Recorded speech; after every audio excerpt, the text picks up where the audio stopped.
इनू कढ़ना है। जिस तरह पानी जमीन के थले वे ना, लेकिन असी बोर करने पेट्रोलीयम गैस तेल जमीन के थले कई हज़ार मीटर ड्रिलिंग करनी पड़ती है, फिर जाके तेल तो गैस निकलती है। इस तरह ये ईमान जो ना सीने मौजूद है, लेकिन इनू कढ़ना पैना, लेकिन कढ़ने वास्ते मेहनत चाहिए। मेहनत करो तो ईमान तुहानू पता चल जाए यार खजाना साढ़े कोल सी। एक बंदा सी ना किसी दूर दराज इलाके से, ऐं समझ लो किधर मियाँ वाली सी, पखर सी, किधर दूर किसी पिंड में, पिंड दस उन्होंने ख्वाब आई। ख्वाब की आई उन्होंने कराची शहर के फलाने बंदे के घर,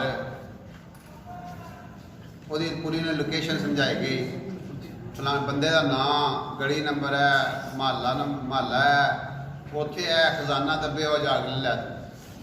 पुराना जमाना से गरीब पैदल टुर पिया ते कई दिन बाद कराची पहुँचा। उत्थे जाके उत्थे हालात खराब सन, उन्हें नाके लाए सन पुलिस ने, उन्हें इनू फड़ लिया।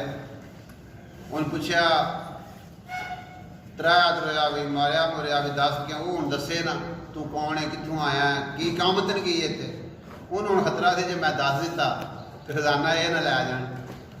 बहरहाल मन्ने कोई नहीं, इन्हें उन्होंने बड़ा अफसर आ गया। उन्हें आख्या सर जी यह रौला है, बंदा मनता नहीं पाया।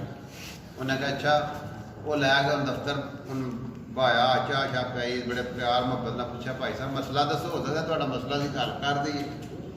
वो आंदा सर जी गल है मैंने ख्वाब आई सी, वह कराची शहर के फलाने महल्ले फलाने गली च फलाना नंबर मकान है, यह बंदे का वो मकान है, उस मकान में खजाना दबे है, वो लै वो तू जाके ले लै। हूँ वो जी उन्हें लोकेशन दसी है ना, जो पता दसिया वो यदा अफसर का ही घर सी, वो अफसर का ही घर सी। उन्हें आखे तो उन्हें आख्या जा तू ना जी भी बंदा है, मैं महीना हो गया खा पिंदी पखर जरा ना जिला या शहर वो फलाने पिंड फलाने बंदे के घर खजाना दबे है, वो तू ले लै। मैं नहीं गया, मैंने कि खाब आई है तुर पिया। अच्छा हूँ जी उन्हें अफसर लोकेशन दस रहा ना, वो घर सी, वो तो उन्हें आख्या उन्हें दिल सोचा मेरा घर है। उन्हें आख्या सर जी माफ़ी चाहते हो, मेरे को गलती हो गई, मैं इतों ही पिछा टुर जाना।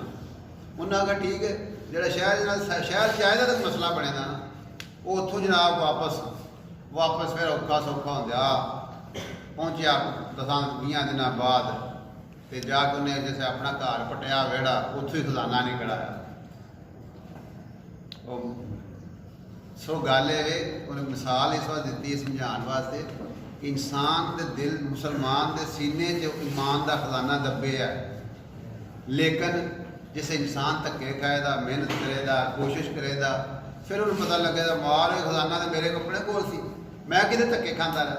जोड़े तबलीग वाले बंद आते हैं अल्लाह की राह निकलो, वो इस वास्ते आते हैं कि खजाना ढूंढो। ये जैसे मेहनत करो दे, कोशिश करो दे, कुर्बानी करो दे, जान माल लाओ दे, वक़्त लाओ दे, फिर तुम आखिर माए तो खजाना साढ़े अपने को, फिर बंदा वो फायदा उठा लेता। वरना खजाना वो अपने घर है, लेकिन वो गरीब फायदा नहीं उठा सकता। अज खजाना साढ़े अपने कोल है, लेकिन अज मुसलमान ईमान की कमजोरी की वजह तो ना वो जुबान सही इस्तेमाल हो रही है, ना वो अखां इस्तेमाल हो रही हैं, ना वो कन सही इस्तेमाल हो रहे हैं। हालां जो ईमान मजबूत हो जाए फिर बोलने